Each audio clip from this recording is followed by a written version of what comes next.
Do you follow color trends? Every year we have fashion publications, interior designers, and paint companies telling us this is the color of the year. But art doesn't follow trends, or does it? So in this video, I'm going to be attempting to use the 2025 color trends of the year to create a color palette and create a painting in my own art style. So let's jump into it.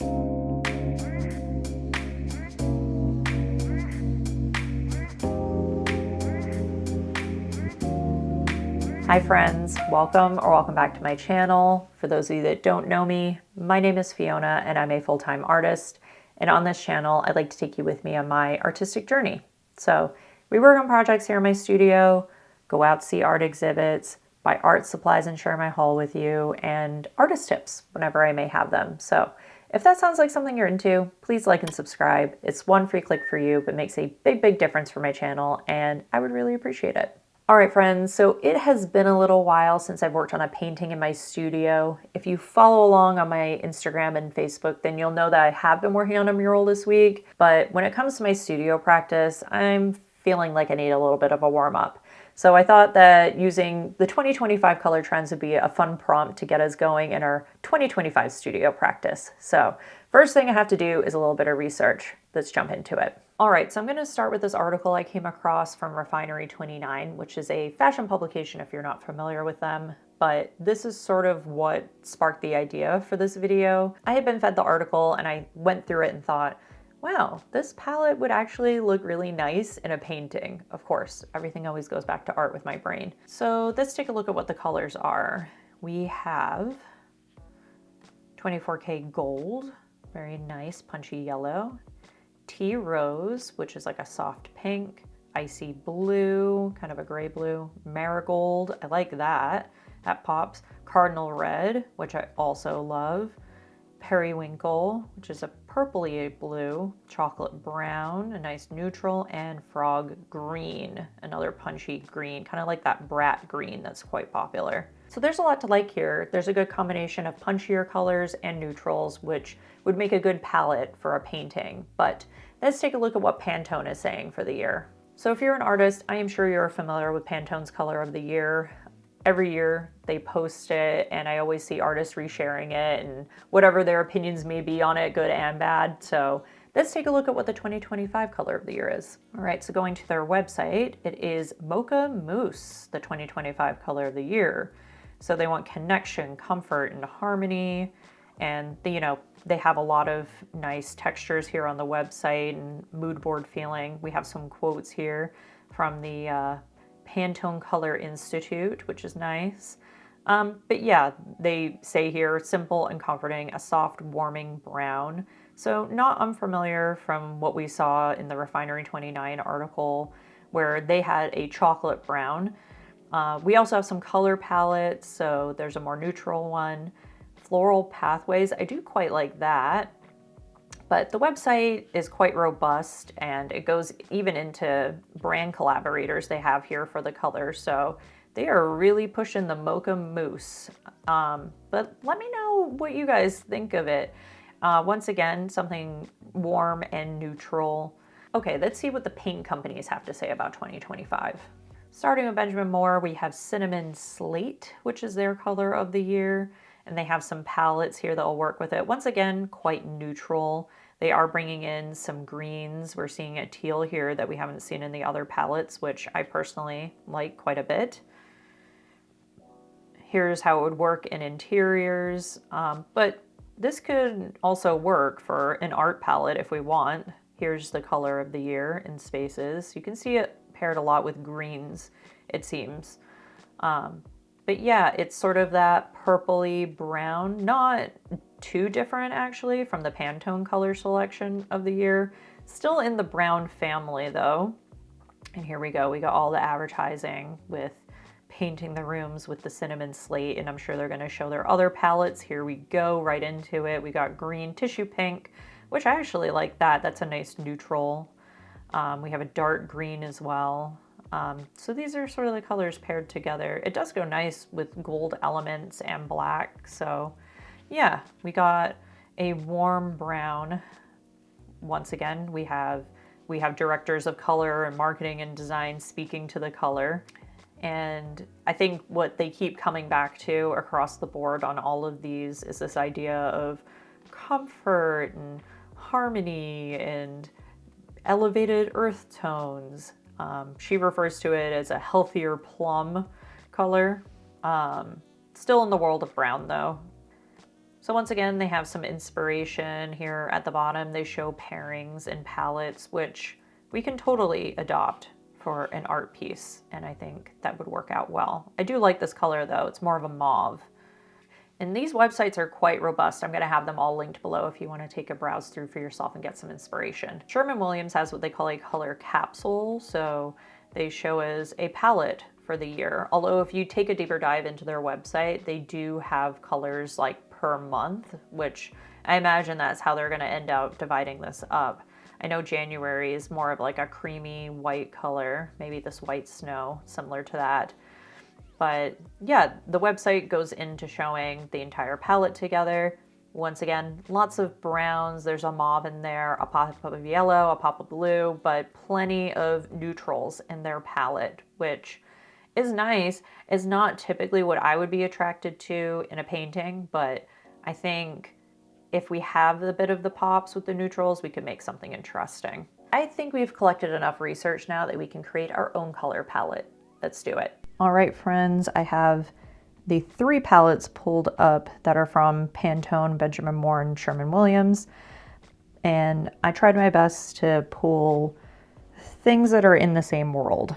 So we have lots of neutrals, a little bit of purple, which appears, some green, which appears, and some browns. And then we have sort of like these dark grays.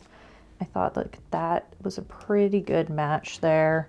I also have Posca markers here where, once again, neutrals. We have that 24K yellow here, the browns, that light blue, and we have a gray, some greens, a purple, and a ruby red. So I do have these put off to the side, which I reserve the right to potentially put in here if it needs something more punchy, that cardinal red, 24 karat gold, and maybe a deeper green that we are seeing in this palette here. But we'll do our best to keep things fairly neutral. I have a little canvas here with a sketch. I had done this sketch quite a while ago, so I thought, why not use this little prompt experiment to try that out. So we're gonna jump into it. Okay, before we actually get into it, let's do some quick swatching.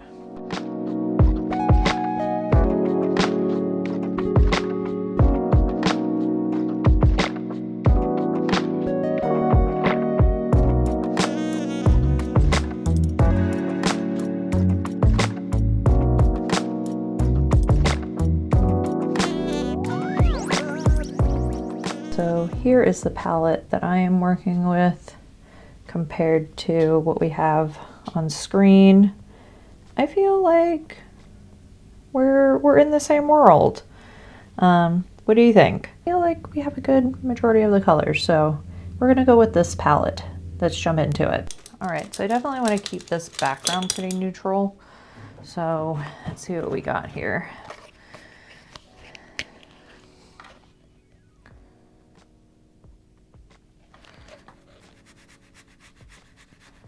So this kind of reminds me of the Malabar color.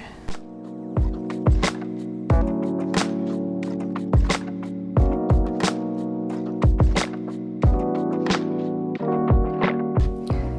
mean, I feel like we should probably do some of our browns since that's sort of the big deal for this palette. Which one though? This is feeling a bit more like what I'm seeing, a bit more neutral. That, and then we can get in some of the light brown.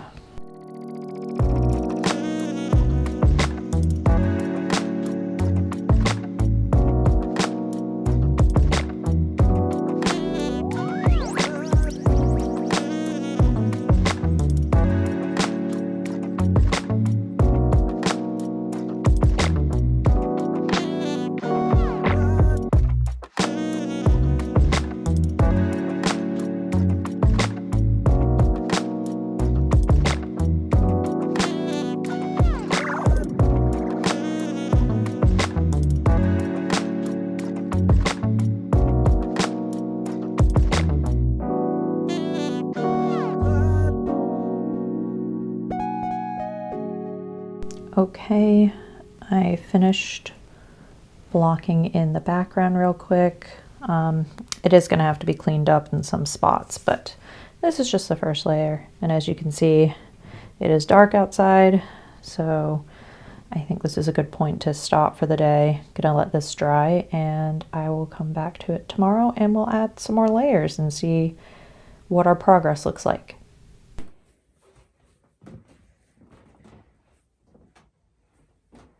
Back in here the next morning, my coffee in my mom's mug that she made, it's kind of giving the theme here. We got the neutrals, and it's cute. It's not what I would typically do. Normally I would go right to that palette, but we're trying to keep more neutrals in play. Although I do think we are going to need to punch it up with some of that frog green and some of that gold, but we're gonna continue to layer this and see where it takes us. All right, I'm in the process of just adding a second coat to make all the colors really solid. I still have to do this little guy here and sort of, and this one too. I have to clean up the edges, but I did this part. It's looking good. I also went in and made this a lighter gray because I felt like it was like dark. So I feel like this kind of speaks more to this. So that's good. And then I went and I added a little bit of that like raw sienna color into the background just to give it a little bit more depth. I tend to do that with my backgrounds, and I noticed yesterday I just blocked it in and I was like, oh, I normally add something. So while this dries, I am going to show you something. So this piece that's in the hallway is a work that I did last year, and I was just thinking it is kind of in the color trend palette. It's picking up a lot of what we saw. We have frog green, periwinkle, cardinal red, the pink, the browns, and the golds, and the mauve color. So yeah, I walk by this every day into my studio, and I thought that was interesting. I was like, hey, I've already done 2025's color trend in 2024. So how about that?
All right, friends, here is the painting I made. Is it my most favorite painting I've ever made? No. Is there more work that could be done on it? Absolutely, yes. But I think for the sake of this experiment, it was successful. I think that I made something within the palette of what I researched, and I had fun with it, you know? Like, with these prompts, you don't have to take it seriously. It's not that you have to make a grand masterpiece. It's just something to get you in the flow of making work again. And I can definitely see where I'm out of practice and where I need to tighten up my mark making and things like that. But I'm still happy with the results of it, and I think it's given me some new inspiration for how I work. Maybe I will decide some palettes ahead of time. I do work from a place of intuition. I tend to decide colors as I put down each layer, but maybe before I start my next big painting, I'll just lay down a basic palette and then I can improvise from there. So I feel like this was a worthwhile experiment, and yeah, I'm okay with the color trends. I'm okay with them. It's more neutral than I would do in my typical work, but that's okay. It's nice to switch it up. And with that said, I hope that you feel inspired to maybe try out a prompt like this for yourself and try out a color trend in your future work. Well, friends, thanks for joining me today. Let us know in the comments below. Are you going to be using any of the 2025 color trends, or are you going to be sticking to doing your own thing in your artwork? But I will see you next Friday in the next one. Till then, stay well and stay inspired, my friends. Bye.